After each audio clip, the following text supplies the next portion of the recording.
아멘. 오늘은 출애굽기 22장 1절에서 15절 본문으로 말씀 나눕니다.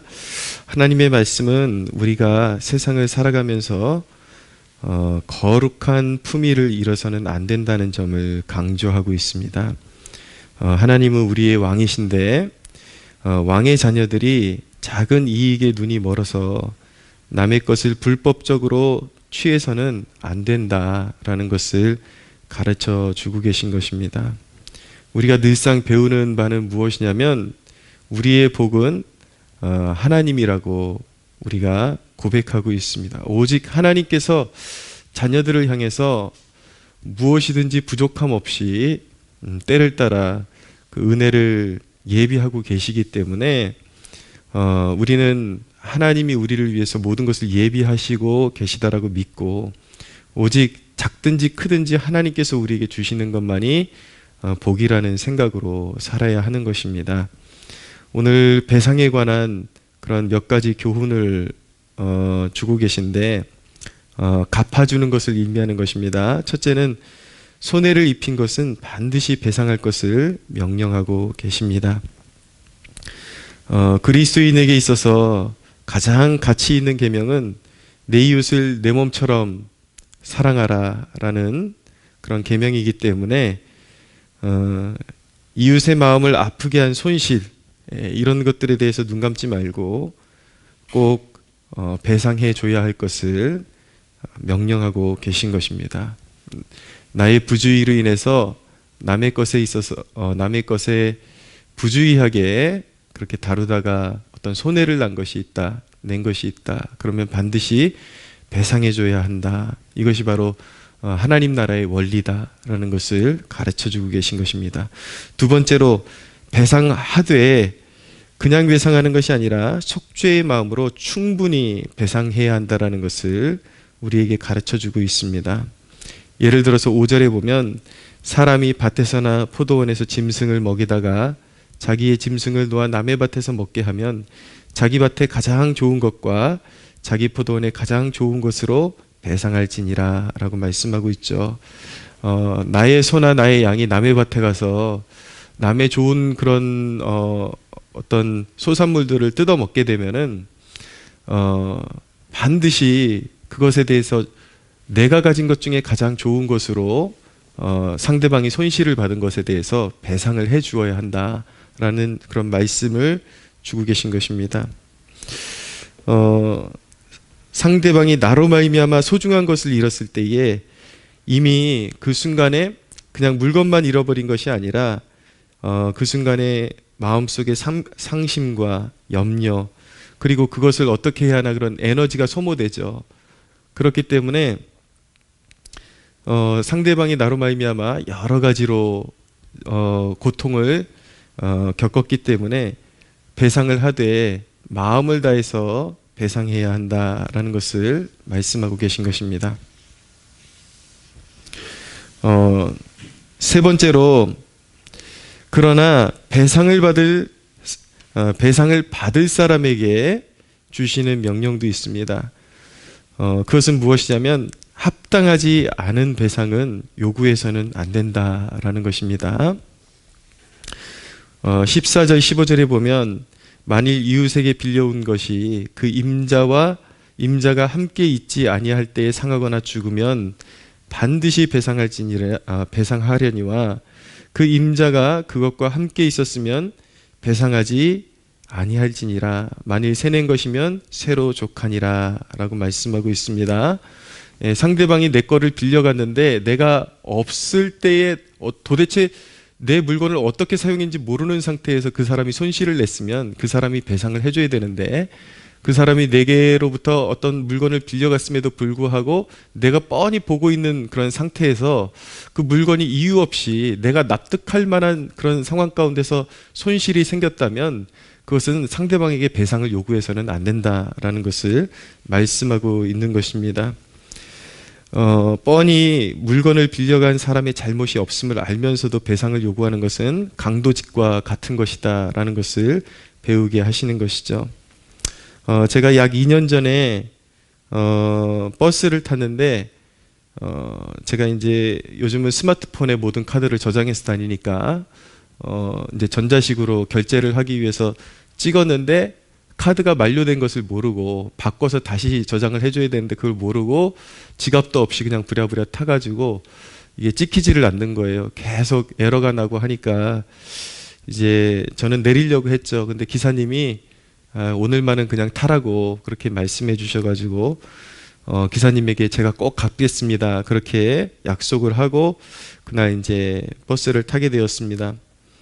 그래서 이것을 갚아줘야지 하고 하는 마음은 있었어요. 마음은 있었는데 이왕이면은 그 동일한 기사님한테 갚아주고 싶어가지고 물론 그 기사님이 그 돈을 챙기는 건 아니지만 신뢰를 주고 싶어가지고 그 기사님을 계속 찾았어요. 여기 동네 마을버스 이제 타는데 가가지고 늘 지나가면서 그 정차되어 있는 마을버스를 보면은 혹시 그분인가 하고 지나가는데 한 달을 훨씬 훌쩍 넘어서도 이렇게 계속 찾아도 동일한 분이 보이지를 않아요. 그래서 어느덧 한 2달째 흘러가게 되었습니다. 근데 그것을 잊지 않고 있다가 어느 날은 그분 찾다가 이거 도저히 못 갖겠다라는 생각을 가지고 하루는 그냥 버스에 이제 올라가가지고 예전에 한 2달 전에 제가 이런 일이 있어가지고 기사님하고 약속을 했는데 갚지를 못했습니다. 오늘 갚을 때니까 그렇게 아십시오. 제가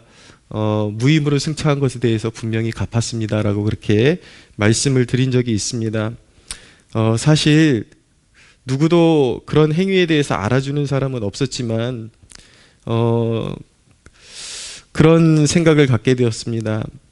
본래 제 타고난 성품이나 인격이나 항상 내 뜻대로 살아가던 죄인이었는데 그런 것들 그냥 잊어버리고 소홀히 여길 수도 있었을 텐데 그것이 저에게 자랑이 된다는 얘기가 아니라 작은 일에도 제가 말씀을 알았기 때문에 그렇게 어떤 양심에 민감하게 반응하려고 그렇게 할 수 있었지 않았나 그런 생각을 갖게 되었습니다. 그러면서 저에게 감사했던 것은 작은 일이지만 하나님의 품위를 지키는 존재로 부름받은 것, 작은 일이라 할지라도 그냥 내가 예수님을 몰랐을 때는 내가 편한 대로 살고 그냥 이건 그럴 수도 있는 거지 그러고 지나칠 수도 있었던 그런 일들까지도 하나님의 말씀을 내 마음에 빗대어서 완벽하지는 않아도 그렇게 살려고 노력할 수 있는 존재가 되었다라는 것, 그 부르심이 너무 감사하다라는 생각을 갖게 되었습니다. 우리는 비록 실수와 잘못, 연약함을 바로 잡으면서도 그게 그렇게 누구에게 내세울 만한 일은 아니지만 그렇게 나의 연약함을 바로잡을 수 있는 그런 양심을 주셨다라는 것, 그런 말씀으로 그런 삶을 살아갈 수 있도록 독려해 주셨다라는 것, 그렇게 바른 길을 알게 하신 주님께 감사해야 하는 것입니다. 설령 내가 실수로 그런 것이고 때로는 내가 잘못한 일이고 그럴지라도 그것에 대해서 내가 깨달을 수 있고 하나님의 말씀을 비추어서 순종할 수 있다면 그런 삶을 살 수 있도록 우리를 부르신 그 부르심에 감사할 수 있어야 하는 것입니다. 그것은 분명히 은혜 받은 자들의 삶의 방식이기 때문인 것입니다. 은혜를 모르면 그렇게 살 이유가 없죠. 그렇게 민감하게 살 필요가 없는 것이죠.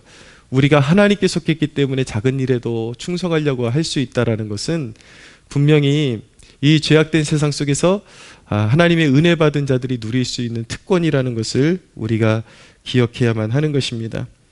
물건뿐만 아니라 의도적으로 누군가를 비난했거나 아니면 알면서도 누군가를 비난하기 위해서 거짓말로 어떤 혐의를 뒤집어 씌웠거나 아니면 의도적으로 마음의 앙심을 품고 있다가 말로 어떤 사람에게 누군가에게 깊은 상처를 주었을 때에도 성령님께서 그것을 깨닫게 해주실 때에는 사과할 수 있어야 하는 것입니다. 이것이 바로 영적인 배상인 것입니다.